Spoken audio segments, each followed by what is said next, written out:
Hey, Professor Tomlinson here, carrying on. In this video, we're going to get to talk about Duke Ellington's great tune, Satin Doll. How cool is that?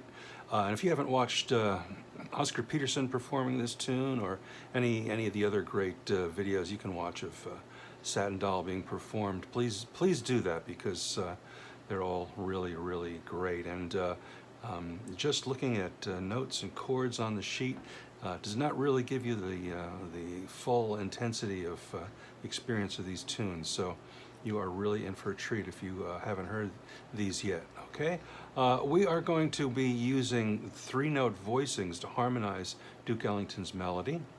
And if you haven't watched the video about the 3-note left-hand voicings, you should do that first, okay? Because they go in order like that. So please watch that one first.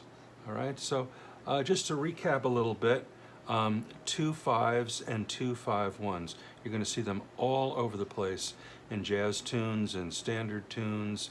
By standard tunes, we mean like Cole Porter or Richard Rodgers, those kind of things. And so very often you're going to see a minor 7th, in this case D minor 7th, followed by a dominant 7th. Sometimes it goes all the way 2 5 1, but doesn't always have to. Okay, so in the previous video we worked out these 2 5 1 chord voicings that have very smooth voice leading, and they're very easy to play. So again, 2 5 1 in the key of C, D minor 7, G7, C major 7. If you're going to work on a 2 5 1 in a new key, it's best to review how many sharps or flats are in that key, then actually say out loud the chord names. So for example, I want to do a 2 5 1 in the key of D. Okay, I'm going to remember that F sharp and C sharp are in the key signature. I'm going to say the chord names: E minor 7, A7, D major 7, and then I'm going to try to put the intervals, the correct intervals to each one of those chords, so that I create that chord progression. I also mentioned that I would like you to use the same fingering for these chords each time you're going to develop muscle memory, and the chords are going to be so easy for you to play. Otherwise, you're going to be rethinking it every time you play a new chord. So this same fingering over and over again. So I'm looking at Satin Doll, and my first chord is D minor 7th, and I see to the right of that I've written the intervals 1, 3, 7, and again, just to go over that again, I will always be going from the lowest interval to the highest interval, going kind of up the ladder like that. Okay, so 1, 3, 7, the root is on the bottom.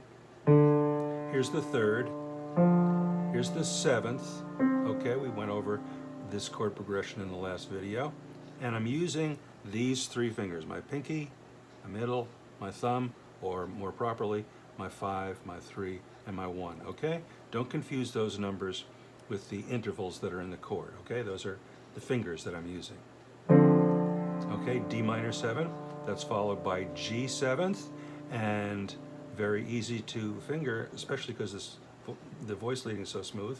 Okay, if the G 7th was just kind of more out on its own, I might have a little more trouble grabbing that. I put my 2 finger on the root of the chord, and then build below, a scale step below is going to give me my 7th, and a 3rd above is going to give me my chord voicing, okay?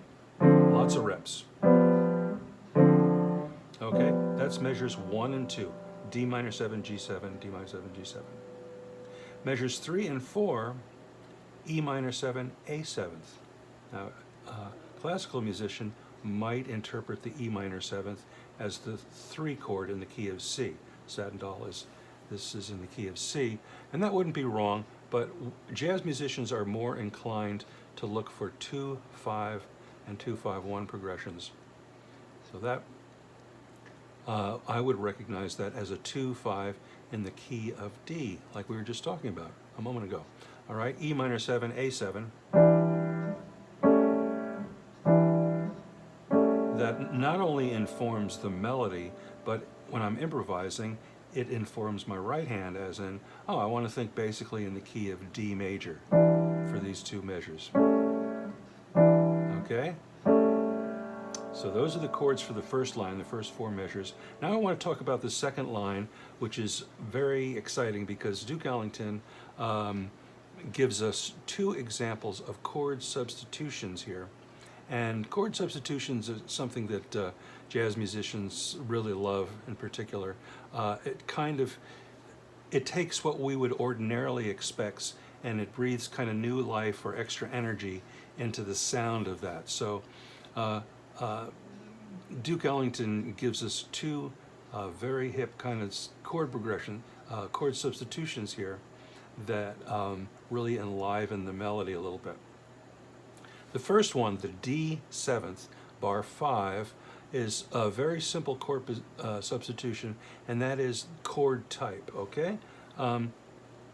As we're playing through this chord progression, da, da, da, and the E minor A7, you know, we might expect the next cadence to be 2-5-1 to the key of C. D minor 7, G7, C, you know, and that wouldn't be wrong, but it probably wouldn't be as great a tune if we use those chords. So instead of D minor 7th in bar 5, Duke Ellington changes the chord type, turns it into a D dominant 7th. Okay, so that sort of chord substitution is a chord type, all right? The next chord substitution, D flat 7th, is a substitution that's called the tritone substitution. In other words, we would have expected D minor 7 to be followed by G7 again. So G would be the root. Now he's giving us a chord where the root is a tritone away, or a flat 5 away, okay? Okay, now the root is D flat 7th. Now I need to be able to create a dominant 7th off of this new root here. Okay, there's the root.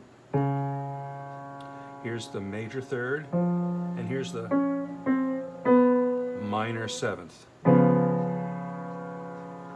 Okay, you put them together.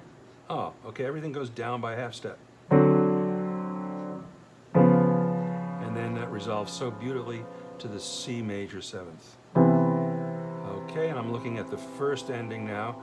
Okay, my C major 7th has a 1-3-7. Now you might be a little surprised that I follow a chord with the root on the bottom with another chord with the root on the bottom. I'm lifting my hand a bit to play this F7th with the root on the bottom again, all right? So in this instance, not the smoothest voice leading, but look where it's going. It's going back to the E minor 7th. So very close. And then we've already worked out A7th. Okay? Now we're jazz musicians. Ultimately, you're going to have the freedom to comp the chords with your left hand however you want to. But for this particular case, we're going to comp all of the chords on counts 1 and 3 for the measures that have 2 chords per measure. Okay, so D minor 7 to G7, 2, 3, 4. 2, 3, 4. 2, 3. And the same here. Full measure, 3, 4. 2, 3, 2 counts.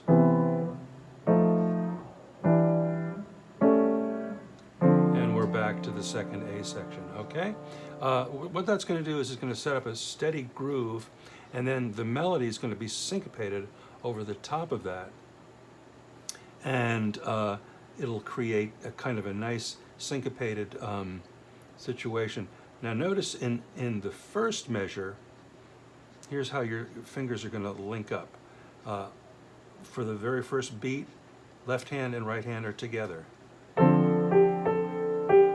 Now, after you play that second G, 1 and 2 and chord, left hand, right hand. Okay? Right, left, right.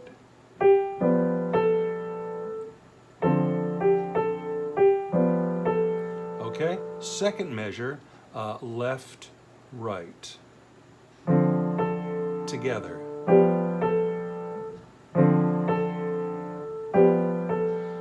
bars 3 and 4 gives us a beautiful example of a sequence. The same thing, but up a step in this case. Left, right, together, left, right.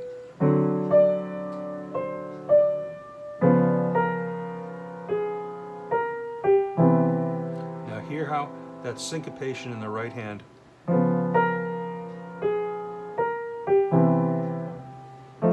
second A section.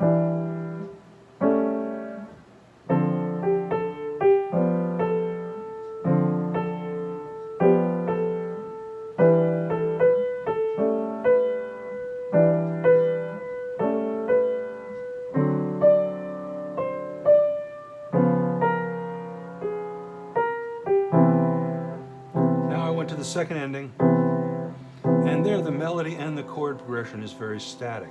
So I did something rhythmic with my left hand to try to fill that space in a little bit more. Okay, so one more time, going to this first ending maybe, just for demonstration.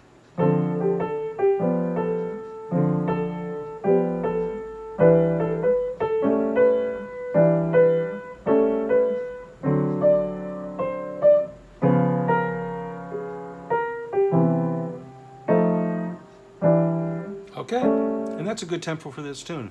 Tune does not have to be very fast, all right? So start out slow, hands separately, and work those syncopations out so your hands are kind of coordinated, doing two things at the same time, all right? So the A section of Satin Doll. I'll get to the B section in the next video.